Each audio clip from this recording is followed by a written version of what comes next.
আসসালামু আলাইকুম। সবাইকে স্বাগতম আমার ইউটিউব চ্যানেলে। আমি সামিয়া ইসলাম বলছি। ব্রয়লার বা ফার্মের মুরগি রান্নার পরও এক ধরনের স্মেল পাওয়া যায়, তাই অনেকে এই মুরগি খেতে পছন্দ করেন না। তাছাড়া এই মাংসটা রান্না করার সময় প্রপারলি মশলা না ঢোকার কারণে খেতে অতটা স্বাদ হয় না। যারা ব্রয়লার বা ফার্মের মুরগি খুব একটা খেতে চান না, তারা চাইলে আমার দেখানো পদ্ধতিতে বাসায় তৈরি করে নিতে পারেন। আশা করি আপনার বাসার সবাই পছন্দ করবে। কথা না বাড়িয়ে চলুন মূল পর্বে যাওয়া যাক।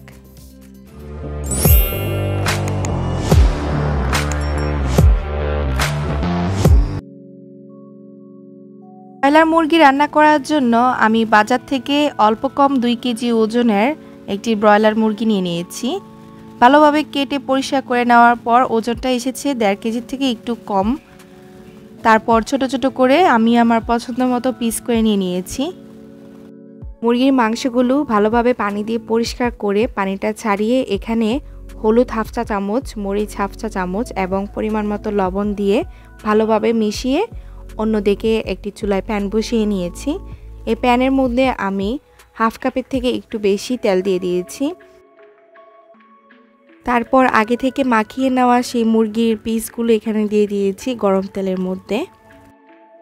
যেহেতু আজকে আমি ফার্মের মুরগি রান্না করছি, সেক্ষেত্রে ভাজিটা একটু বেশি করে নিব, এতে করে ফার্মের মুরগির যে এক্সট্রা স্মেলটা আছে সেটা পাওয়া যাবে না। সবগুলো মুরগির পিস ভাজা হয়ে গেলে আমি ওই একই ভাজা তেলের মধ্যে পেঁয়াজ কুচি দিয়ে দিয়েছি 2 কাপ। তারপর এখানে তেজপাতা দিয়ে দিয়েছি, 2টি আস্ত তেজপাতা মাঝে দিয়ে এখানে ছিঁড়ে দিয়ে দিয়েছি। এখন দিয়ে দিব এলাচ প্রায় 8-10টি, দারচিনি 1 ইঞ্চি সাইজের 3টি। এখন চুলার আঁচটা মিডিয়ামে রেখে আমি হালকা একটু ভেজে নিব। প্রায় 2 মিনিট ভেজে নেওয়া হয়ে গেলে এর মধ্যে আমি দিয়ে দিচ্ছি জয়ত্রী বাটা 1/2 চা চামচ, রসুন বাটা দিয়ে দিয়েছি 1.5 টেবিল চামচ, আদা বাটা দিয়ে দিয়েছি 1 টেবিল চামচ, পেঁয়াজ বাটা 1.5 টেবিল চামচ, হলুদের গুঁড়ো দিয়ে দিচ্ছি 1 চা চামচ, মরিচের গুঁড়ো 1.5 চা চামচ, লবণ স্বাদ মতো, জিরে গুঁড়ো দিয়ে দিয়েছি 1/2 চা চামচ, গরম মশলা দিয়ে দিয়েছি 1/2 চা চামচ। সবগুলো উপকরণ একসাথে মিশিয়ে একটু নেড়েচেড়ে নিব। মশলাটা যেন পুড়ে না যায় সেজন্য আমি এর মধ্যে 1/2 কাপের মতো পানি অ্যাড করেছি। এখন ঢাকনা দিয়ে ঢেকে রেখে দিব 2 মিনিটের জন্য। 2 মিনিট পর আবারও একটু নেড়েচেড়ে নেব। এই পর্যায়ে আপনার কাছে যদি মনে হয় মশলাটা পুড়ে যাচ্ছে, সেক্ষেত্রে আপনি অল্প করে পানি এখানে ব্যবহার করতে পারেন।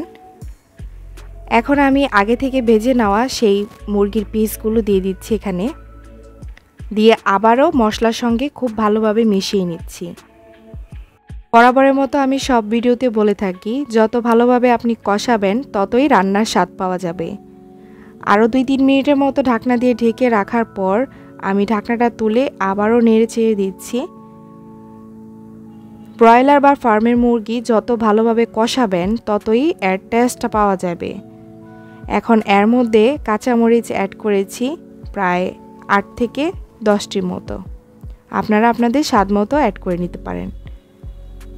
মশলার সঙ্গে এমনভাবে মুরগির মাংসগুলো কষাতে হবে যাতে করে মুরগির মাংসগুলো কষানো অবস্থায় সিদ্ধ হয়ে যায়। আর 80% আমি কষিয়ে নিয়েছি। 80%-এর পরের অবস্থায় আমি এখানে পানি অ্যাড করেছি 1.5 কাপের মতো। অতিরিক্ত পানি ব্যবহার করব না, তা না হলে এর টেস্ট পাওয়া যাবে না।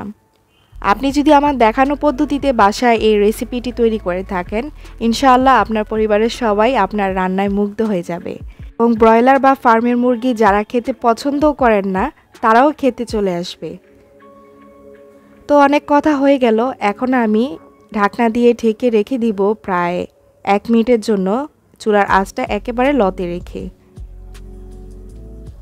যখন চুলা থেকে নামিয়ে নিব ওই পর্যায়ে অর্থাৎ 1 মিনিট পর আমি এর মধ্যে লেবুর রস অ্যাড করব 1 চা চামচের মতো। এই লেবুর রসটা দেওয়ার কারণ হচ্ছে ফার্মের মুরগিতে যে একটা এক্সট্রা স্মেল পাওয়া যায় সেটি যাতে না থাকে, এজন্য আমি এখানে ব্যবহার করেছি।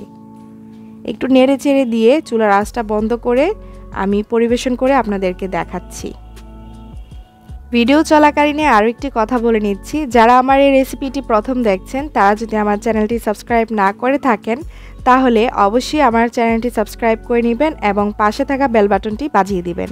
এতে করে আমি যখন আমার চ্যানেলে নতুন কোনো ভিডিও আপলোড করব তখন সবার আগে আপনার কাছে নোটিফিকেশন চলে যাবে। দেখলেন তো কত সহজভাবে ব্রয়লার বা ফার্মের মুরগি তৈরি করে নেওয়া যায়।